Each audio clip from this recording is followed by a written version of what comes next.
È online il nuovo modello di autodichiarazioni in caso di spostamenti necessari che contiene una nuova voce con la quale l'interessato deve autodichiarare di non trovarsi nelle condizioni di accertata positività al coronavirus, condizione che reca un divieto assoluto di mobilità dalla propria abitazione o dimora per i soggetti sottoposti alla misura della quarantena.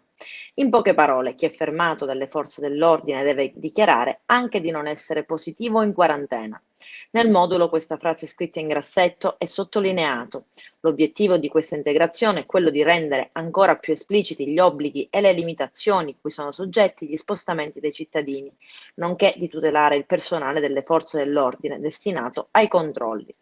Il nuovo modello per l'autocertificazione prevede anche che l'operatore di polizia controfirmi l'autodichiarazione, attestando che essa viene resa in sua presenza e previa l'identificazione del dichiarante. In tal modo il cittadino viene esonerato dall'onere di allegare all'autocertificazione una fotocopia del proprio documento di identità.